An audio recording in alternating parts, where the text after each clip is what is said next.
Pod Chef. Pod Chef. You're listening to Pod Chef. When I say pod, y'all say chef. Pod Chef. You're listening to Pod Chef. That's a podcast about Top Chef, and that's a broadcast. It's on TV, and you can watch it. They got 23 seasons, that's a lot, kid. But you can skip those. We do recaps about the whole show. I'm talking food, yo, and some other stuff. Yeah. You're now listening to Pod Chef, the official podcast of the TV show Top Chef, with your hosts, Bryan, Jamal, and Reaves. And I only said their first names because I don't know everyone's last name, and I'm trying to be polite. Now enjoy the show. Welcome to Pod Chef, the official Top Chef podcast. I'm your host, Jamal. With me, as always, my co-host, Reaves. Say what's up. What's up, people? Back again to do the cooking show. Yeah, I mean, for those of you who are guessing, you were like, but are they really back? Yeah. Three episodes in a row. I think we're back. Yeah, I think we're back. Doing the show. I think the show's back. I think it's consistent. We're doing the thing that we consistently do, which is old episodes. Yeah. Of a show that people barely watch anymore. Yeah, and I just want to address it right now. I got a lot of flack for some of the clips from the last episode where I talked about drinking coffee with honey and salt. And to my haters, I just want to say, die. That's my message to my haters. If we could just for 1 second speak directly to Jamal's haters out there. Yeah. I would just say, like, piss off. Hey, haters, pass away. Pass away, other side of the street. Also, I can tell by your teeth you're not drinking coffee with salt and honey. So you're kind of giving the game away. Like, I can tell by looking at you.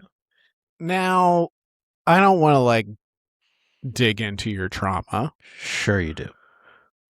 But I have missed the comments that you got on this because you said it to me in passing and whatever episode 2. And you were kind to just go with it. Yeah, that's what I do. Yeah, I didn't make a judgment, and that's what I was hoping for the rest of the world to do. And then people were like, "Oh, why don't you go dip your coffee cup in the ocean? Then you like it so salty," and that hurt. Yeah, because whenever you're putting salt in food, you just use the ocean as the salt source. That's what we do. So that hurt. Someone did a joke about Welcome to Wakanda, but it was coffee grain based. I didn't like it. I don't like that. I didn't like it. I don't fully get it. But it feels offensive, I think, is maybe what they were going for. I think they did something like, the best part of waking up is Wakanda in your cup. And I was like, I don't get how that ties in. That seems to be a different problem you have with me. Yeah. That's not tied to the coffee per se. Has Wakanda been weaponized? I'm out on this. That's sad. We can talk about it after. We don't talk about it now. I don't want it on the record because then it's going to get into our algorithm, and the next thing you know, the AI makes a chapter called Wakanda, and next thing you know, we got a bunch of people watching that we don't want watching. And we're trying to... consuming the podcast that we don't want consuming the podcast. Exactly. And we've tried very hard to, drive our audience towards, normalcy. Yeah. And no matter we have a lot of very nice fans, but we just always seem to court in some way some niche groups of people that don't align with our beliefs, how we respect feet, things like that. Yeah. And yet they won't leave. We can't. They won't go away. They won't leave. They won't go away. They ignore protective orders that we have to protect ourselves and our families when we're shopping in local grocery stores, because we sometimes have said names of stores that then people can triangulate where we live. So, yeah, to my haters, I'm going to keep being me.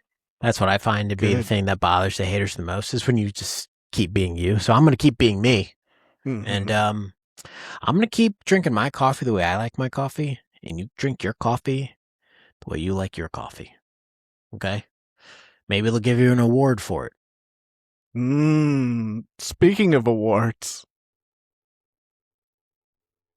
So, I don't know, last year maybe, I think we reviewed the James Beard Award, listened to a couple of clips, and pitched that we should be writers or on the writing Yeah. staff for this, and it would significantly improve Massively. the jokes, the connections, just like the overall show would elevate a lot Yeah. with brains like ours. The social media mentions, the clips, the engagement. Totally. And it went down well. We heard nothing from them. But you know what? I've seen a couple of changes this year. Mm-hmm. So that was last year. We reviewed it. Yep. It was, I mean, to be honest, a real shit show. It was like watching some child's version of an award show being thrown together. Where was the in memoriam? Where were the red carpet with the interviews? Where were all the funny jokes you get at the Oscars? Oh my gosh, it's so funny. You got none of that. I hate when I miss the Oscars and then the next day on like public transportation, people are then doing the jokes and I'm like, you guys weren't funny yesterday. What happened? How did you get funny? And it's just how did you become so funny? And then they say Oscars and I go, oh, they're doing Oscar jokes. I missed the Oscars again. That's where I hear all the best bits. And so James Beard Award 2025, nothing. We punched it up, made it good, and told them hire us. They didn't hire us. However, they have made some improvements. So this year, they have a host, and the host did a monologue. Idea.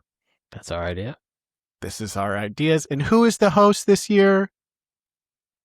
It's freaking Gail. That was our idea. It's freaking Gail, man. Like, these are our ideas. This is literally what we said on the podcast. So this is proof now. Someone up there is watching the podcast quietly and taking some of our bits.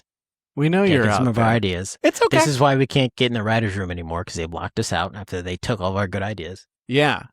They locked it so then we're on the street so they can come in with, a big ear, little horn, and hear all our ideas and write them down for the show. It's fine. It's whatever. I'm just happy they're out there. I'm happy the show is better. That's all I care about. Yep. So, though it is better, there are still improvements to be made. Of course. So today, we're going to give a little listen to the opening monologue. This is good. This is a good idea. That Gail did. And we're going to show those that are listening, because we know you're listening, James Beard Award producers, we'll show you what would happen if you'd actually let us come in to help form this monologue and this opening. Yeah. And I want to say for everyone who's watching along with us, this is our first watch as well. Oh, yeah. So you're seeing how the sausage is made a little bit here. Like how this stuff comes about in a writer's room. This is like the real writer's room now. Mm-hmm. Yeah. Do you want me to start? Let's do it. Okay. Welcome to the 36th annual James Beard. Well, before we start here, let's fast forward to 37 minutes because there's about 40 minutes of nothing. By the way, Gregory's doing he's doing the red carpet. Great idea, like Gregory. But all we want here, we want to see this lovely vodka and their Terra dinnerware. And our official it's almost like partner, someone's party Bon appetit. Music a little bit there. Official destination partner, Choose Chicago. Oh, Chicago. Host, Illinois Restaurant Association. And now, Please welcome your host, Gail Simmons.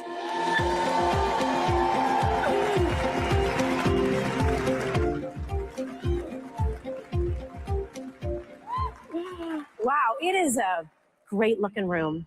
Good evening, everyone. Okay, Welcome. pause it. Okay, right there. Missed opportunity. Missed opportunity. I like starting with flattery, saying things Yep. like, "Oh, this is a great looking room. Mm-hmm. Great, authentic, feels great." My punch up is you gotta come on with energy. Oh, yeah. She did just saunter out a little bit. Yes, saunter out. Just start screaming immediately. Say something like, "Hey, what's up, you cocksuckers?" Something like that, you know? What I are we have no- doing here? 2026. We're still alive, right? Yeah. Right?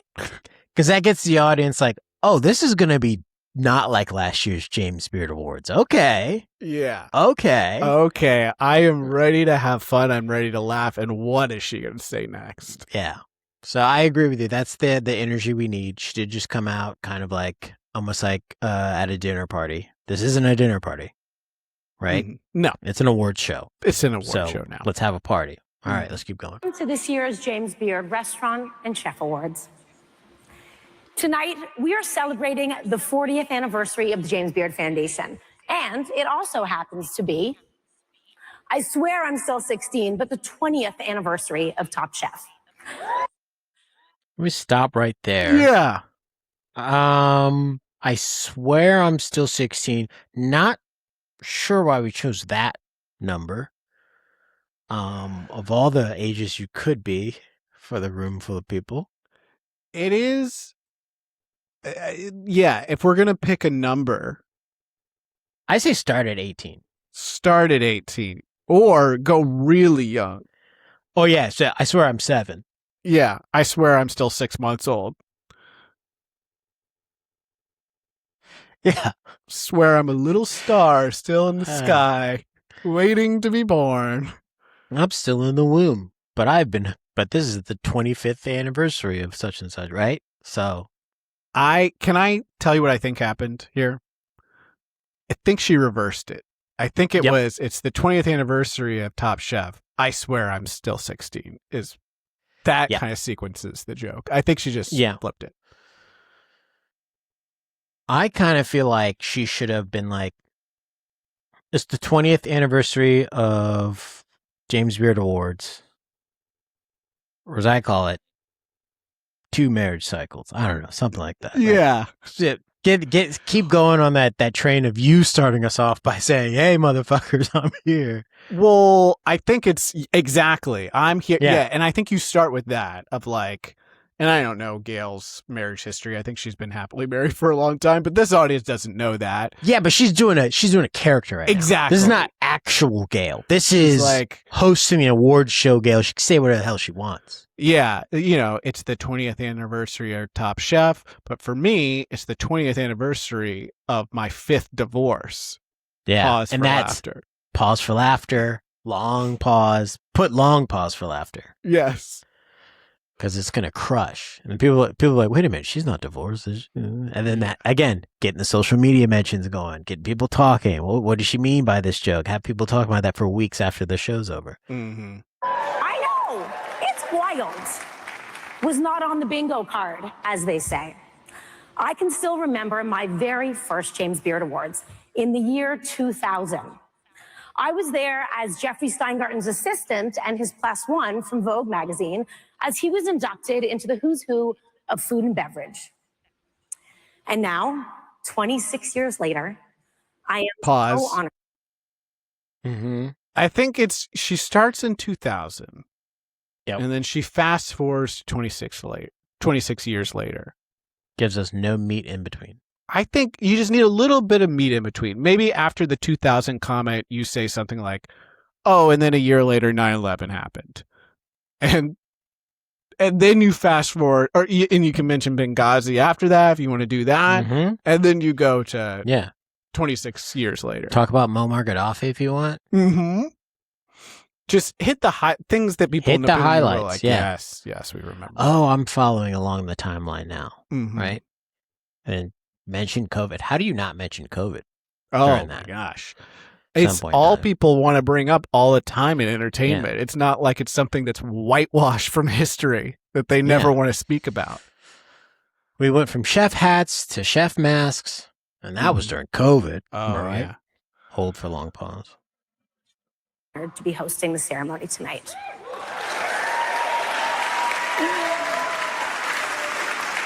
So, you're hydrated, you have...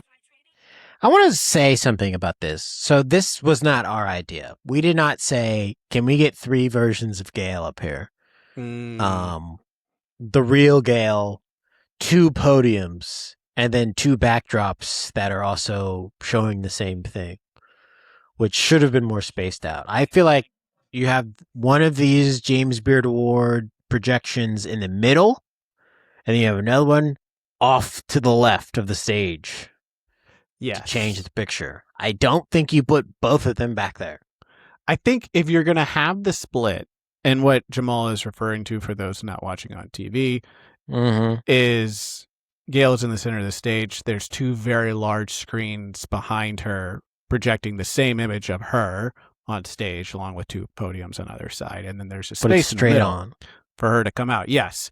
I think if you're going to leave the space, you fill it with a DJ.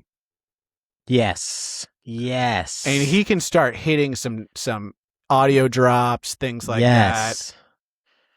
You know, wah wah wee wah, wah wah wee wah, $1 million. I don't know, Night at Roxbury music. Yeah, all the hits. Yeah, but I don't like this stage design. This was not our idea. This is an original from James Some Beard. water? I thought I'd start things off by asking, have you dined with us before? Now, why was that funny? So, people like it when you are playful. Okay, that's and when you are playful. familiar. So and you know what? I don't hate this setup. I don't hate it. She's setting it up as like, I'm going to make this big analogy, and it's like as if I am the waiter here or the hostess, and this is our restaurant. I like it. I get where we're going. Okay. It's familiar. Okay. All right. There should be a note that I want to share with you before you start ordering. I'm sure you're aware that our most popular item on the menu this evening tonight is indeed a medallion. Okay, this is pause. Okay. This is where I get very worried and concerned. Walk me through it. Because this ceremony is all about giving out medallions. And now she is talking about a fictional restaurant in which they serve medallions. This is going to confuse people in the audience. Especially since most of the people in the audience might go up and get a medallion, and then they might be like, do I eat this? Yes. That's my concern. Am I supposed to eat this? Because there's a whole restaurant thing earlier that made it sound like we eat the medallion. Because I've never seen someone hold on to their James Beard Award medallion. That's true. Only ever seen them accept it and then it's gone. And it's gone. Where is it going? Maybe in their tummy. Now they're real sick. Maybe what can happen is the DJ can pop in here and he can do a don't eat those medallions or something like that. Choo, choo, choo, choo. Maybe find a song real fast that says don't eat it or something like that. Mm-hmm. You know, shine bright like a medallion. We only make a few of them every year, and we can only prepare 1 order per category. So, as they are also quite small in size, if you're into shared plates, feel free to share with your team. Otherwise, I encourage and suggest that you enjoy your medallion all for yourself. Nevertheless, we do have some... I see what she was going for there. Share plates, will top us medallions. I think there's a moment there to say, but if you're like me and you came to the restaurant hungry, don't share what you ordered. Don't let anyone else reach over to your plate and take a fry. This is for me. I ordered it. I'm hungry as hell. Yeah. Don't let anyone else take the item off the menu that you ordered, that we brought for you. And actually, I order things that are specific to my diet. Yeah. So I can't have anyone else's food. So when you're eating my food, it's like you all get to eat double the food and I have negative food because I can't even eat your food. How amazing would it be if she did this very seriously into the, to the camera? Incredible Single seasonal shot. items on the dessert menu this evening. So, in all seriousness, I hope that every single person who worked their asses off to make it to this room know that there are a lot of you. And whether or not you take home a medallion, make sure to leave room at the end of the night. You all deserve to savor the sweetness of being nominated for a 2026 James Beard Award. Congratulations. Now, I see this as a big thing. When you get nominated but you don't win, is it still carry the same weight? Well, I don't think you get anything. But you do get to say it all the time. Because whenever they're on Top Chef, they say James Beard love Award saying nominees. it. Yeah, they love their nominees. It's hard to get the winners, but the nominees, they get them all over the place. Like in this episode, someone was a nominee but then won. And they actually were on the show as a special chef. So it's like, is that the upgrade that happens? If you just get nominated, you're asked to be on the show as a contestant. But if you win, you're actually asked to be on the show as like a guest judge or something. I think you're on the right path. It's possible that, listen, Top Chef scouts, they might come to the James Beard Award and they're just looking through the loser section and they're like, hey, you lost, but you can come on this cooking show, all right? Look for someone to say yes. Want to live in a hotel in like the middle of nowhere for a couple of months? Going to be sequestered? Sounds good. Mm-hmm.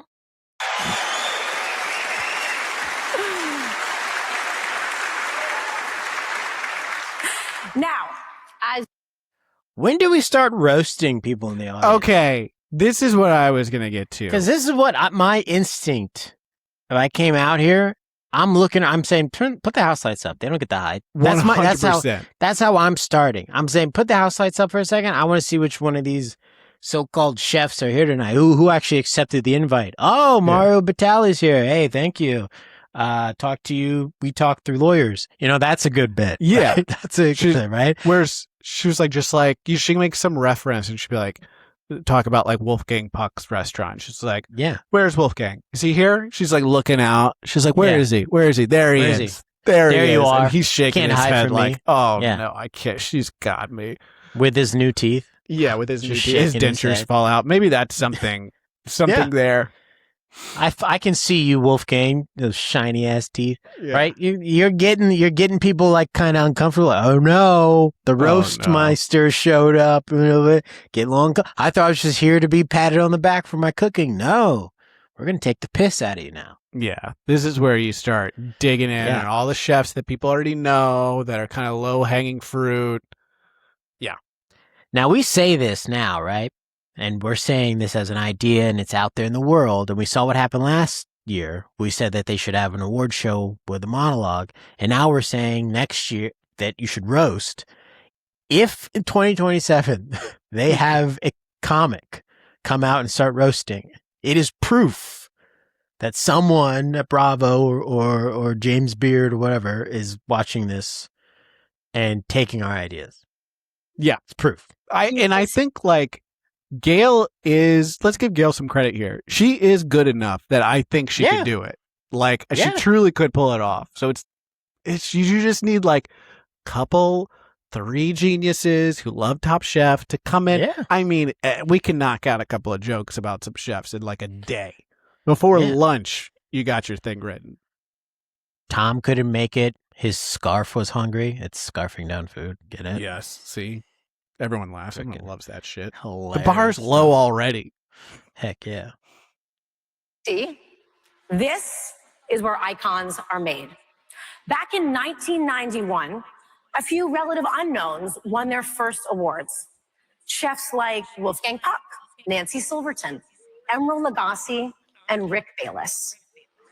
Yes, and This is a setup for you praise them and then you roast them. Yeah, exactly. Where's Wolfgang? Wow. Yeah. And it's all like, you are one of the most talented. Yeah. I can't believe it. And then you really just take Yeah. them down. That's how they do it. The most brilliant hosts do it that way. Emeril Lagasse, been a New Orleans legend for so long. The humidity didn't water down any of your food. Amazing stuff. Really good stuff, right? You build them up and you just give them a little kick. most of them are here tonight.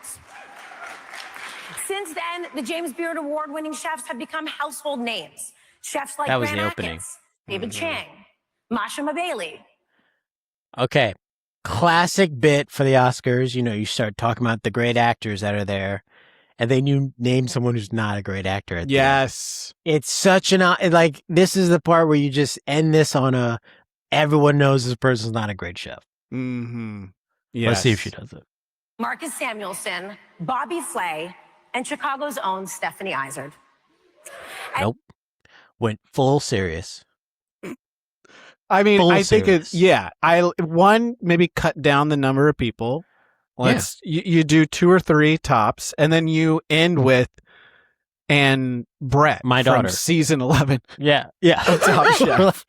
Or like my son and my son. Yeah. Or something playful that's like, oh, that's not really a great chef. And those who are already established went on to even greater glory after winning their awards too.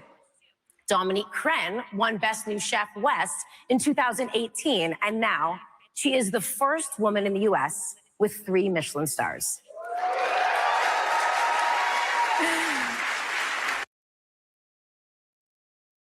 Three Michelin stars, but still doesn't have AAA, right? Just put something else underneath there, right? Yeah.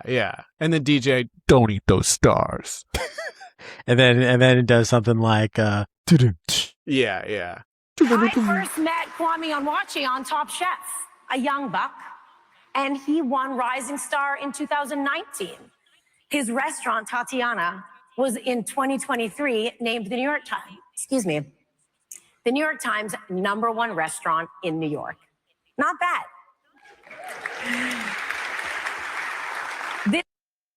Okay, this is our first shot of the audience. Mm-hmm. And so if I'm looking through here, God, I don't recognize anyone.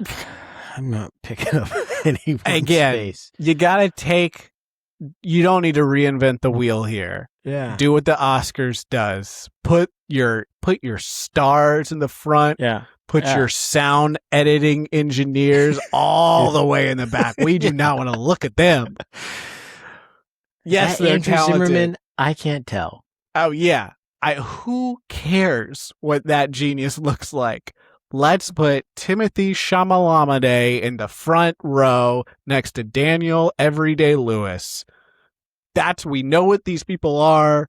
Whether they're nominated or not is completely irrelevant. Yep. Also, why are people wearing tuxes? Is that a thing? At the James Beard, you're supposed to wear a tux? Is it like the Oscars of the food industry? Yeah. It's a real dress-up event, which, in the beginning, you see the red carpet. There are people that have some fun stuff, but this is the time you can go wild with it. You can wear some real crazy shit.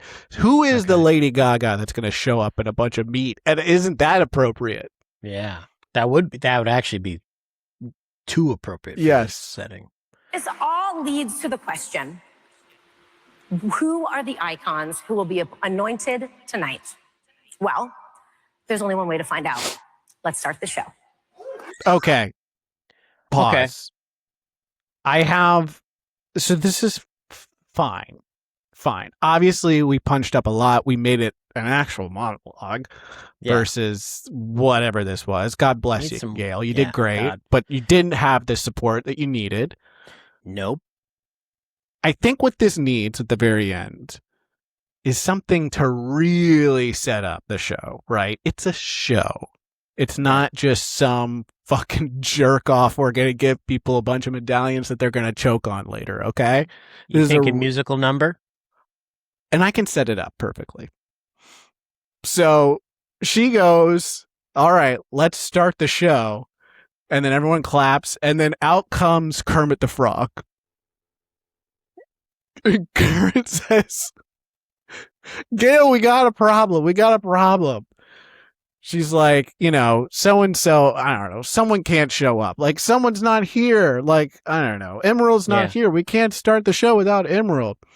And Gail goes, oh, no, Emerald was supposed to do the big song number or whatever. And then, like, Kermit's like, you got to do it. Someone's got to do the big number. And then Gail's like, looks out the audience like, should I do it? And the audience like, fuck yeah! Like, they're going and like, nuts. While that's happening, aides are coming out with microphones and a big boa and other stuff to like, is this going to happen? Obviously, and she's like, I don't know, should I do it? And she's like being dolled up for the whole number. Yes, yeah. And then Kermit's like, well, if it's not you, who? That's right. So lights go down. She does a little number. And then maybe there's like a part, like she's doing a number. She's getting everyone like going. She's singing and dancing. Maybe she goes out into the audience. Yeah. She finds Tom. Yes. Oh, finds Tom. She finds Tom. And Tom's like one of the few people sitting down and he's just shaking his head looking. He's like, I don't want to get involved in this. He's wearing a hat. She takes the hat off. Playfully. There's a microphone under his hat. Great idea. There's a microphone. He puts that down. He puts another hat on. Maybe it's a silly hat, like a bowler hat or something like that. Everyone laughs. She rolls her eyes. She takes that one off.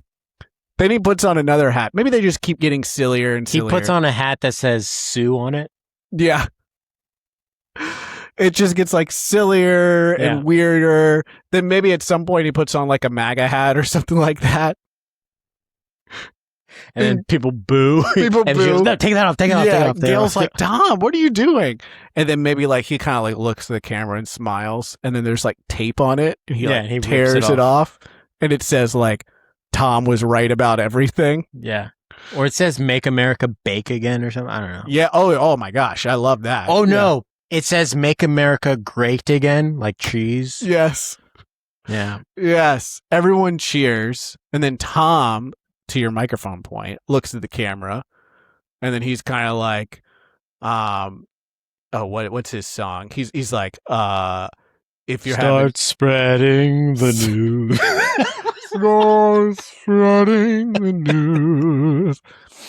It could be like, if you're having girl problems, I feel bad for you, son. I got 99 cardamoms, but a Kish ain't one. And then Kish comes out from the ceiling. Yes. As the music starts of the guitar riff and everything in that song, and she's just rolling down like Owen Hart, but safely. Yeah, comes safely. all the way from the rafters all the way down to the stage. And she's fucking rocking out on the guitar. Yeah. Who knows if she's playing or not? Doesn't matter. She looks cool as hell, and the guitar is awesome.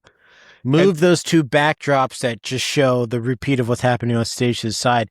Firework displays like WWE start happening. Yes. And then here's my only last pitch to this. This is already like amazing. People are fucking losing their minds. Yeah, people love this. Maybe I want you to let me know what combination is better. So he's doing 99 Problems, Cardamoms. I think there's a space here to do some parody of Crazy in Love. Now, should it be Gail and Tom, or should it, like, from the ceiling or from below, should Padma come out and they do Crazy in Love together? Padma's gotta come out. Yeah. Padma, that's the big no bump one at the knows end. Padma's here, and it has to be from the bottom because it's the symbolism, right? Of like, you thought she was down and out, but now she's back on top. You know, I love that, because then it's like you can turn the house lights down and Smoke Machine comes in, and here it comes, and like you just see the figure, you don't see her face, and then as soon as she's at the top, lights on, you see her face in the smoke, and people like losing their minds, like, oh my god, Padma's here. Yeah, and then that riff goes, and like Kish is playing that, Kristen's playing that. Dun, Yeah. Dun, dun, dun, dun, dun. Yeah. So made the show better. Just end on Easy. that musical number. Seems really simple. All you need Super is simple. Kermit the Frog and Gail and Tom, Kristen And a pyrotechnics and pyrotechnics and their ability to pull this off. choreography. Yeah. There you So go. that's it. Punched up. We made it better. So everyone, watch out in 2027 when the James Beard Awards hits YouTube in June. Look and see if they have our ideas because they took our ones from last year. So there it is. We did it. All right. Now that we are leaning hard into an hour plus long episode, let's move on to Chefs I Prepared for You. This is a segment we do every week where we talk about what we had for dinner last night and only last night. And we present it as if we're presenting it to the judges on Top Chef. There will be a winner chosen by silent vote at the end. I will go first. Chefs, I prepared for you scrambled ground beef, like beef, sauteed ground beef and roasted sweet potatoes. That was my dinner. Actually, no, I'm sorry. Mediterranean blend of vegetables and ground beef was my dinner. Okay. So It had sweet potatoes in it. and it had what was in this Sweet Mediterranean potatoes, kale, chickpeas, red peppers. period. Okay. Were they Period. frozen and then you just like heat it on a stovetop or whatever? Heck yeah, dog. I get it. They came in one of those frozen bags, and I cooked the bag. I see it. I like it. How did I you forgot that I roasted a whole batch of sweet potatoes separately. That's for future meals. Smart. And I'm playing the rules correctly. Okay. I guess one of many important questions. What percentage? It was ground beef, right? 93.7. 93.7. Gotcha. 93% fat, 7% lean. That healthy. That when you cook stuff like that, baby. That's Didn't need any oil. yeah. No, it cooks itself. Your apartment Yeah. smells like absolute garbage for weeks. Yeah. I Yeah. even put some beef tallow in there just to make sure. Oh yeah, you made a soup. But I cooked it on a high heat, so it rendered a lot of the fat. Yeah, have you ever cooked ground beef in a stock pot just Yeah. because of the amount of liquid it's creating? Yeah. That rules. Did you then add the Ground beef confit. confit? Oh my gosh, I made a confit many years ago and it was worth it. If you like meat that like falls apart and is super greasy, did you put the vegetables inside with the meat and that's how you kind of heated them up? Only in the bowl. I keep them separate and then I combine them after your boy weighs them out. Portion size. That's what I was going to ask next. You weighed them out. Yep. Yeah. Talking about 150 grams of vegetables and 5 ounces of protein meat. You know what I'm saying? Hell yeah. Hell yeah. Everyone out there, if you're not measuring your food and eating it every day, what are we even doing here? What are we doing? What are you doing with your life if you're not measuring the food that you eat? I think I've mentioned this on the podcast, or maybe it was in conversation with other people, but I said, I think blindfolded, I could, by feel alone, put 4 or 5, 6 ounces of protein into something. I love it. And get it pretty close. That's great. That's a skill. That's a talent. I was going to ask, like, what does... I think I struggle with serving sizes of vegetables and what the weight looks like. I never really weigh it. So typically it's 85 grams, which is not a lot. That's like 3 spoonfuls, basically, like 3 like big spoons, maybe 2.5, depending on the size of the spoon. But it's not a lot. But I do 150 grams because I want more, which is like almost the same weight as 4 ounces. Okay. That's a lot. Yeah. Sounds tasty. Did you like it? Heck yeah, man. My first time buying that combination. I might return to it. It was just a way to switch up from just getting sweet potatoes and meat. I was trying to just change the flavor palette a little bit. And I got these new vegetable spices I've been trying to practice with and play around with. You know, you do the boring dishes, but then you have fun with the spice mixes. Oh, absolutely. And had I done my boring pasta dish this week, I would talk about how I've been throwing olives, I've been throwing capers in there, I've been throwing all kinds of bullshit to try and make it taste just a little bit better. So I get it. With those kind of boring dishes, that's where you just get them down, and then you start playing. You start being an artist with it. Chefs, I prepared for you the Green Goddess chicken salad sandwich. Okay, this is otherworldly. Mm-hmm. Green Goddess, what's in it? Well, you got to make the mixture first. Now, Okay. there's the recipe. This is, of course, a New York Times recipe. Fans know that's what I do. That's what I was going to ask. Okay. That's of course what I do. The sauce, or I guess it's like the mixture that makes the Green Goddess part, is like a bunch of scallions, garlic, capers. You're supposed to put mint and dill in it. My wife doesn't like dill, so I didn't put that in there, and then I forgot to get mint. But parsley, what else? Avocado, lemon juice, vinegar, olive oil, and then salt and pepper. Whew. So A whole dang pantry in there. I know, man. It's one of these where it doesn't take long to put together, but you can vary. I don't know how often you've done like mixes like this, which I call them like green kind of pesto like mixes. It's a fine line between making something that is very like herby and flavorful and something that tastes just like garlic. It happens very quick because in my mind, I'm like, when I cook with garlic, I put a bunch of garlic in there. I like my garlic. But when you're making the sauce, like you better, like if you put anything more than one, you're fucked. You're fucked. You're just eating garlic. You just now made garlic. Yeah. Congratulations. Yeah. You seasoned garlic. And then you're trying to like balance it out with some acid. It is not working. This, I did not mess it up, but it was pretty good. And then you just mix that in with some pre-cooked chicken, which I did, and put it in a sandwich. So pre-cooked chicken breast, thigh? It was a whole chicken from the day before, so leftover chicken. And so I stripped, I guess, a chicken leg, part of a breast, and then just like part of some just all over that I'd shaved off. Wow. Thank you for not segregating the meats. I appreciate that.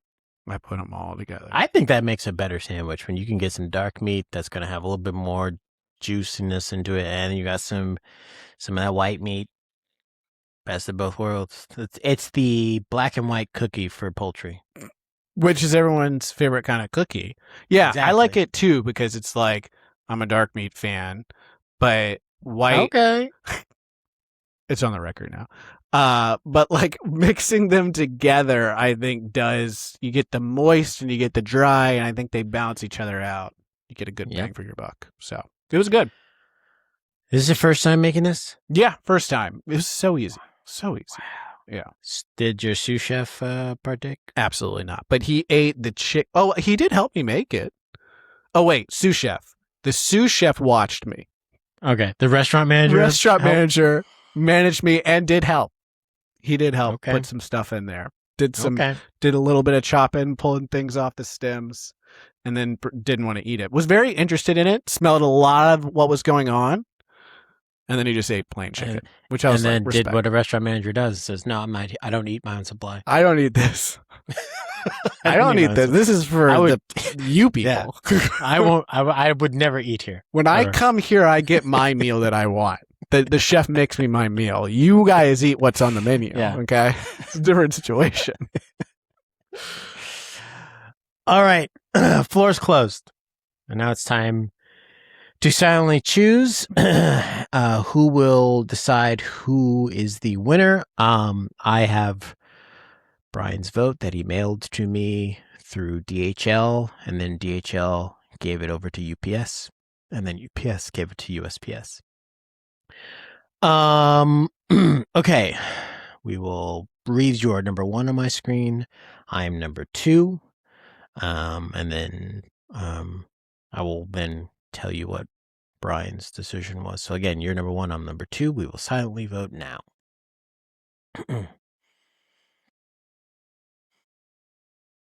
Okay. And then I also know that Bryan mailed in this number. And so the next person to speak will decide who won Chefs I Prepared for You this week.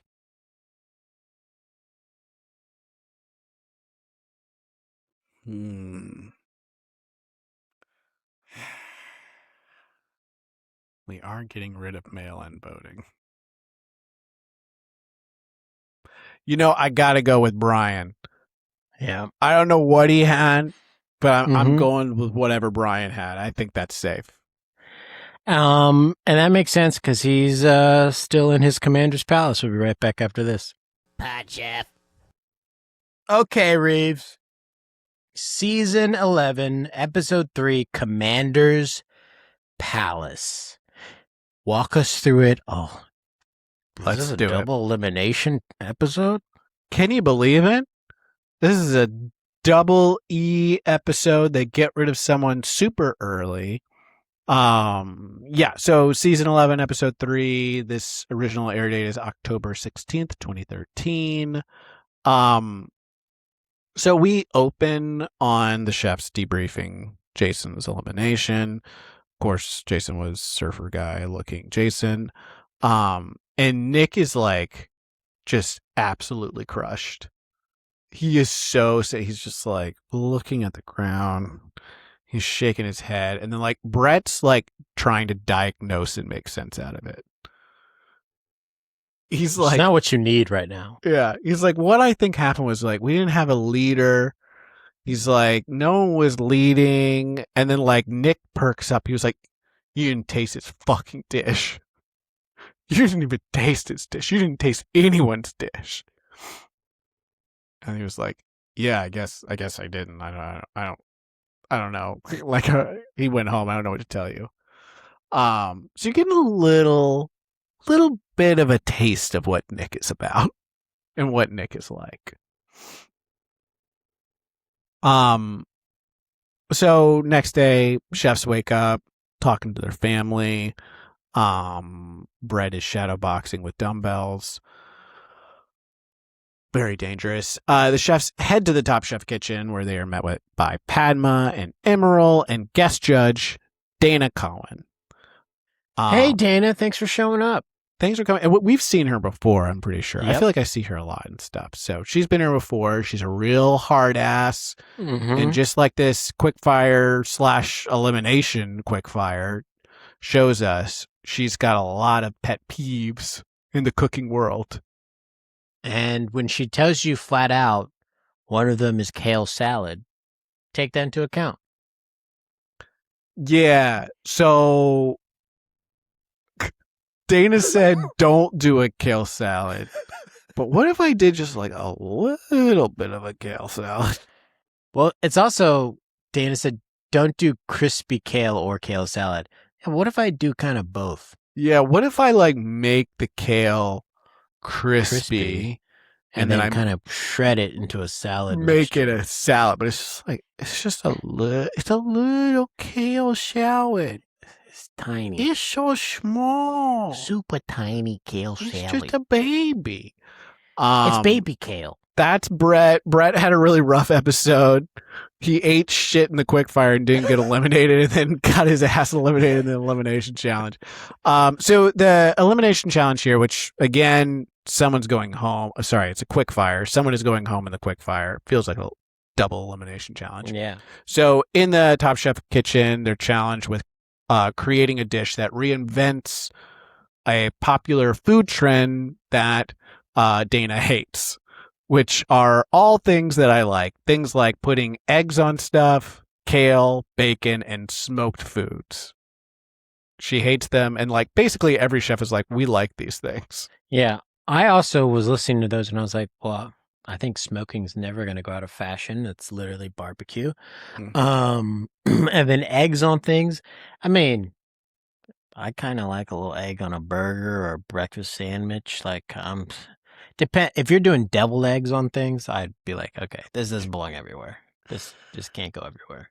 Yeah. But I mean, who other than Dana, who is complaining when they get a dish and they find out an egg's on it? Like most of the time you're like, yeah, an egg, nice. Get a little egg too. All Great. right. Got a little egg on here. I would, though, like to meet that person, though, who is like, yeah, can I get the manager? Yeah. What's wrong? Just get the manager. Is there something wrong with your food? I ordered a bacon cheeseburger, and nowhere on the menu does it say it comes with a gosh darn sunny side up egg on the top of it. That's what. Well, we thought we would just put an egg on top of the cheeseburger because people like eggs, so just a little something extra. Normally we charge for it, but we just thought we'd give you a little something extra. Oh, okay. Grabs egg, puts it on his face. This is what you wanted, right? Egg on my face. This is what you wanted, right? Me to look stupid, right? Well, sir, Stripping all over the place. Hope you're happy. sir, please let go of my hand, sir. Please release me. No, you wanted to put me in this position, so now you're gonna give me a yolky handshake. Okay? That's your mistake you're feeling in your head.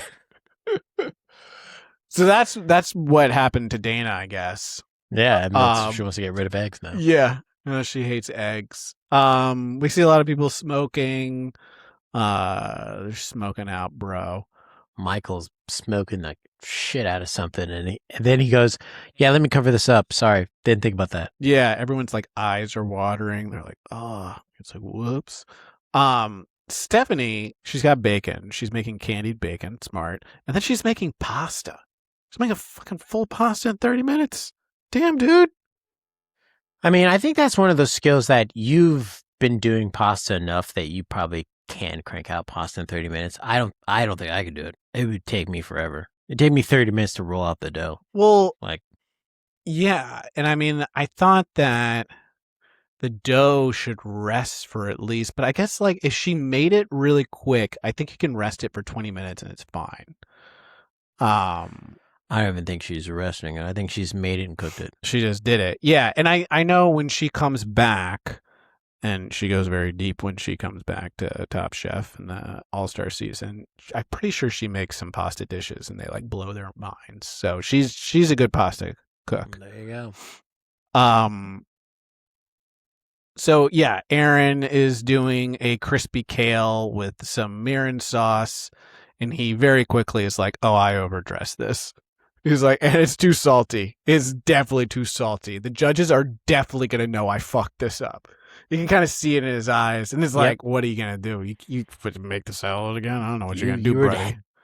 He was dead set on making the salad. Yeah. And he made fried kale dredged in soy, mirin, and rice vinegar and yuzu sauce, and it was definitely dredged. So tasting here, Shirley made a broken rice congee, and they loved it. They loved the egg. I like this from Shirley. She's like, I know when Padna likes something like a dish when she tries it. I can always tell that she likes it when she eats it a lot. Then she picks it up and eats it more. She's like, she'll pick it up and eat more of it. I'm like, yeah. Which, it's good. Yeah. Good tell. Yeah. Kind of what everyone does when they like a dish. I guess it is like if she's eating a ton of dishes, maybe she's normally only eating like one bite or whatever. And puts it down. Yeah. But it is funny to think of Padma just being like, like eating over it's like and over holding again. it like, so what'd you do with it? Oh, yeah, just like she's taking it to like another person, like chef's table, still eating it. The producer's Did you like, try this? Put it down. She's like, did you try their thing? This is so good. It's free. They just gave it to me. Yeah. I was just over at another chef's table and they gave me this and it's so good. Have you had it? You want to try it? It's good. I don't know what this is. This looks like a salad. Did you make a kale salad? Because it doesn't look as good as this. It does not look good. You should have put an egg on this kale salad. That would have made it better. Did you put bacon in the scale salad? Can you put some bacon? I think there's some bacon over there. There's candied bacon over there. It was very good. Michael, who is one of the local New Orleans chefs, he he doesn't want to tell the judges what he picked or like what he was given because they did a knife pull to do it, and he was like, Can you guys guess what my choice was?" And he's like explaining his dish, and he's like, "So I smoked this. Oops. I guess I told you." And I can't tell Secrets out. if it was a joke or not, or if it was an honest mistake. He's like, "Ha, I'm just playing. It smoked I think it was an actual honest mistake. I think he was trying to be cute and he fumbled it. Because it really, the read is really like, he's like, and so then I took it out and then I smoked it. And he's like, oops.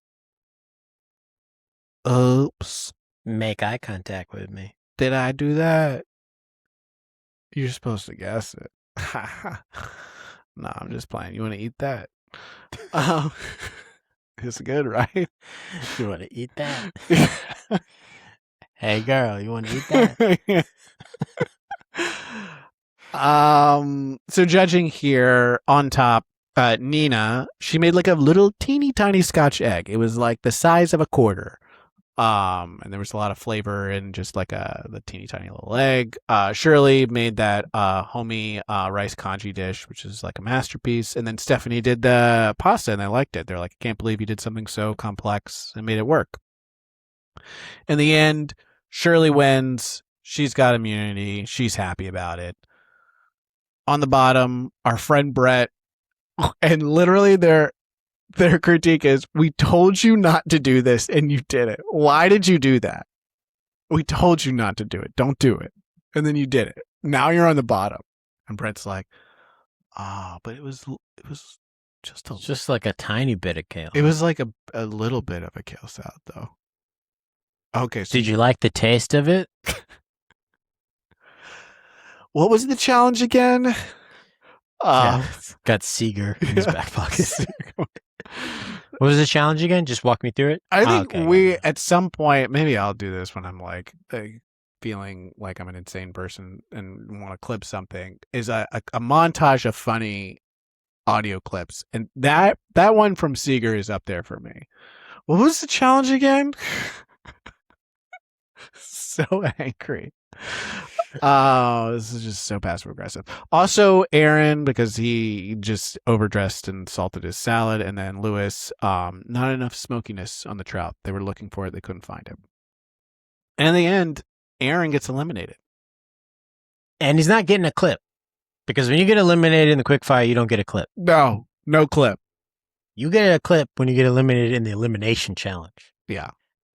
If you were smart, you'd never go home in the quickfire, dog. Don't ever. That's your first mistake, going home in the quickfire. That's your first mistake. You're not supposed to go home there. You're supposed to go home in the elimination challenge. That's why it's called elimination challenge. This is a good opportunity for someone to pull a Seeger. Aaron probably could have done that here. Yeah. What was the challenge again? Yeah. Is it quickfire? So it's called a quickfire. It's not called an elimination. Got it. Okay. Okay. Got it. So then they're different, right? So then what is the elimination challenge for? Can I see the rules? If I'm eliminated. Huh. Okay. So you guys can just change the rules whenever you want. Okay. Convenient. Okay, fuck me then. Whatever. We will hear where is he now later. But then they immediately go into this elimination challenge. And the elimination challenge here is they have to replicate classic dishes from the classic beloved restaurant in New Orleans, the Commander's Palace, straight from their menu.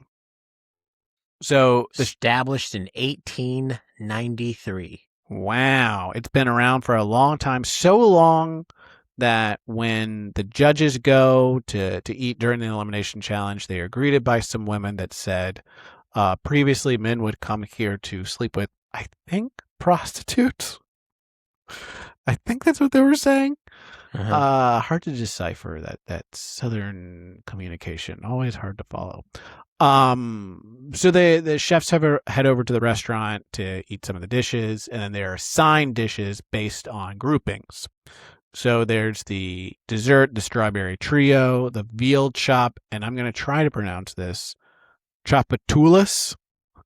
Let's go with that. Veal chapatulas. Chupatulas. Chapatulas. The wording on it does look like a dinosaur of some kind. There's a black skillet seared trout and then a shrimp and tasso. So those are the dishes. You're in groupings there to cook those. So, and maybe I missed this. They're all cooking their own. They're all doing it, right? But they're just within a team and they're cooking their own dish. Yes, they're supposed to. While they're reimagining or trying to recreate the dish that they had. Yes. It was kind of confusing to me. It was, because it feels like it's a team challenge, but it's not really. Not. Yeah, it's just you're grouped together, you wear the same color, you're all working to figure it out together, but you're all being judged and creating your own dish. It's weird. Little confusing. Yeah, and Chef Jason will be reviewing every dish, so they'll do a side-by-side on what it currently looks like at the Commanders, and then like what they try to create to see which one looks better. So talking about black skillet seared trout, there's like a blackening season they used. Nick brings it up. They try and create this from scratch, and that's basically what fucks them. Mm-hmm. Is that I think it's like Carlos and Lewis, I think, try and create it from scratch, and it's not right. It also sounds like they never tried it. They just did it, and they're like, that looks right to me. And then everyone cooked with it. Just go with that. It looks good. Just go with that. Looks blackened to me. Looks great. Yeah. And then good job, everyone. Put it on their trout. No one then tried any of the trouts. No one tasted anyone's food ever. They just put it out there, and everything was like dangerously underseasoned. Yeah, there's a fun clip. Shirley is on the veal team, and I guess that veal dish has like beets in it, and there's like a fun dish of her like running around being like, "Where are my beets? Where are my beets? Who stole my beets?" It turns out Patty took her beets. She's just like, "Don't ever drop my beets. You drop the beets outside in the club, not in here." Not in here. And then the strawberry trio, Steph, like you have to make a biscuit for that because it's like, there's like a cocktail in it. There's a biscuit, and then what is it? Beignet is the other one. So those are the three trios. And like the biscuits are hard to make. If you've never made one before, like that'd be hard. Yeah, I think I've made one a long time ago in home ec, and that was the last time I tried one because I tried making it. I said, this is kind of difficult. Holy shit. I ain't got that kind of time, ec? dog. Yeah, I went to a very fancy school. Wow. And yeah, dog, I went to a very fancy school, dog. They had a home ec. Holy shit. We had archery at my school. Is that cool? That's actually pretty cool. Yeah, it was pretty cool. I We didn't have remember archery.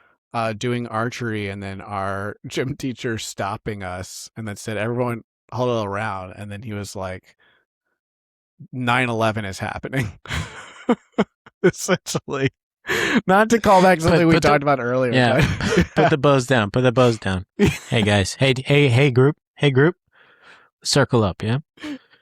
I know there's no TVs out here, but something's going on in New York. I mean, it kind of was that. It was like, I know you guys are unaware of anything because this is like the early 2000s. No one knows what's going on unless you're in front of a TV.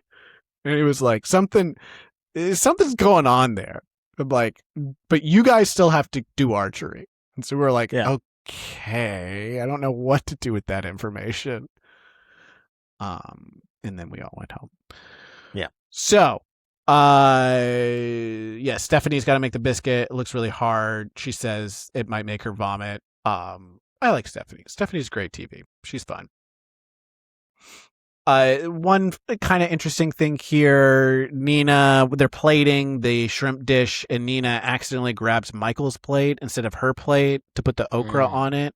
And then he just starts throwing okra on the table, like on the serving table. He just starts throwing them versus on a plate. He's like, whatever, here you go. Here's your okra. Took my plate.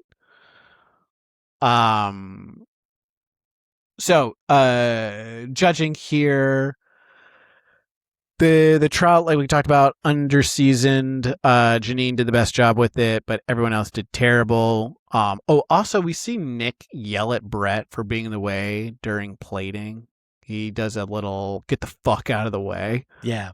So we're seeing little bits and pieces of what Nick is. The veneer's chipping a little bit. Yeah. They're kind of getting into the spirit of the competition, as it were, and the stress is starting to hit them. I mean, they just had an elimination quickfire. I think they're on edge a little bit in this kitchen. Yeah, and he's distraught that his server friend has left him. So I don't think he knows how to behave. Yeah. The veal comes out. Patty did the best job. They're big on presentation here, and then like how your cook was. Shirley was a little overdone, but okay. And then Brett, they show the plate. His plate is like a train wreck. There's no sear on the meat at all. It's a super messy plate. They say the sauce is fine, but it was just like technically really bad. Oh, by the way, the brow, Hugh is there. And as they're complaining about the sear on the veal, Hugh stands up for the chefs and was like, "Hey, I mean, they got like 30 minutes. How could you do that, that quickly?" And then Tom was like, "Yeah, well, I could do it." And he was like, "Why don't you go back there right now and make some dishes?" Tom was like, "Yeah, fine. No, I'll go back right now. Let's go. I'm going right now. I'm going to get up and go right now. Cook the dishes. Look at me go." Doesn't leave his seat. They love the strawberry shortcake. That's their favorite dish. Overall, everyone did a good job with it. Justin does a great job with the beignets. Professional quality. He's from New Orleans. He knows what he's doing. So that's the story there. Also Dana calls herself a whipped cream whore. And you could tell the table doesn't. I forgot about that. The table knows, and Tom especially has sniffed out like there is a joke here, but I could tell he couldn't put it together. I get it. Sometimes it's like you hear stuff like that and you're like, there is a joke. I don't know how to, I'm not quick enough to formulate it though. And in the amount of time that I watched the episode to now, I haven't thought about it. So I haven't come up with anything, but fans, think of what is a nice wording of a joke to follow someone calling themselves a whipped cream whore. I'm not going to say it. Okay. Yeah. Maybe you can leave a I'm comment. not Please leave us a 5-star review. We would really like one. Do it on the podcast app if you can. Or comment. Comment on Spotify. Put a comment on YouTube. Spotify. Or YouTube. Yeah, go on the YouTube. Comment on that. Say this was fun. Good job, guys. Fun job. I'm having a good time listening to the episode. Say anything so I know you're there. Yeah. And it's okay if you want to be like, they're better when Bryan's there. That's okay. It hurts my feelings, but that's okay. So judges table, the TV turns on, of course, and the judges just say exactly what they said while they were at the table. It's just now that the chefs get to hear it. All the chefs look depressed as hell. Even the ones that got positive comments, they look like they're about to jump off a bridge. On top, Stephanie, Justin, Nina. These are the best dishes. They came the closest to what the original dishes were. They're spread out in terms of what they made. Though Stephanie and Justin both made the strawberry trio. And Justin had something to prove here because the chef at the Commander beat him out for the James Beard Award. Topical. We were just talking about James Beard Award. And that's now his arch nemesis, and he wants that dude to eat shit and die. And we know they're arch nemesis because he goes out of his way to say, not like we're getting a cup of coffee together. Yeah, he's like, I know we are, but it's like not like we're going out. We're not going out, okay? We're not hanging out. Why does everyone keep saying we're hanging out? We're not hanging out. Why you keep saying it looks like we're ship? Why are you trying to ship us? Why are you trying to do? You're pushing us away. Yeah, I like him a lot. As a friend. As a friend, and he doesn't feel the same way. I try to hang out with him. He doesn't want to hang out with me. Bringing it up. Everyone's ruining our friendship. It could have been more. You ruined it. We could have been James Beard Award winners together. Jeez Louise. So Justin wins. Good for Justin. He's on top. Hometown winner. On the bottom, Brett, Carlos, Lewis, kind of what we thought here. Carlos, before he goes out, he's like, I already packed all of my bags.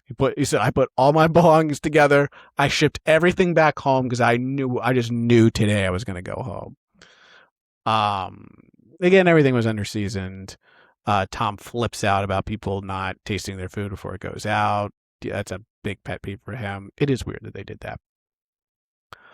And then Carlos's fish was like too blackened. And he knew it, but he didn't want to lose the crust. And in the end, our friend Brett is eliminated.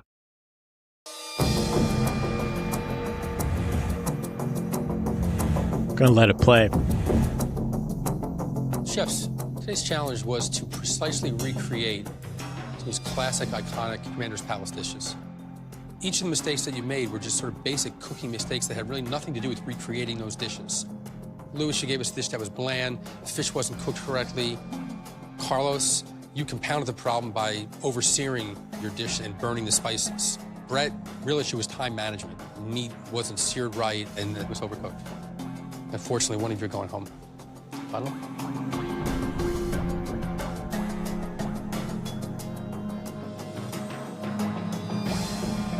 Brett. Yeah. Please pack your knives and go. Yeah? Oh, okay. Thank you for the opportunity. I really appreciate being here. Present? Oh, wait. No. Okay, bye.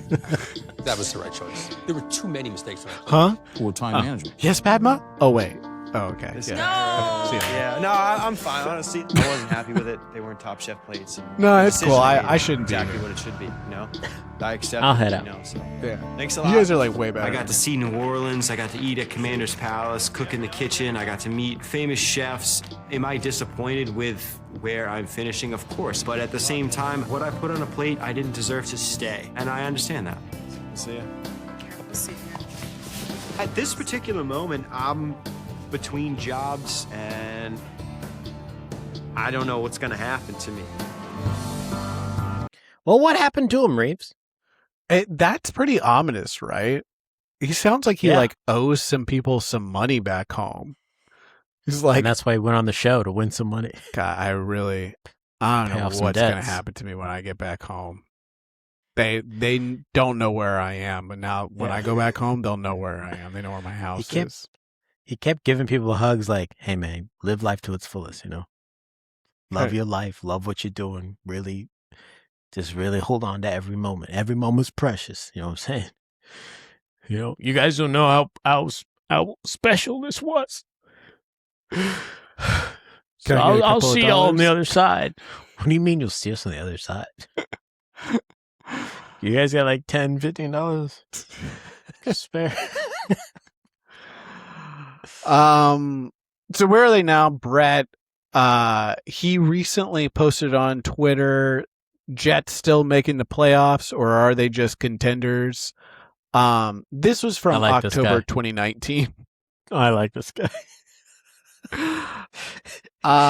It Posted that right before the pandemic, and then it was gone. No, maybe there's more things he's posted, but I'm not going to sign up for that thing. So, and as of 2021, he may have been cooking for Noel's Catering in Miami. Hard to tell what's going on with Brett.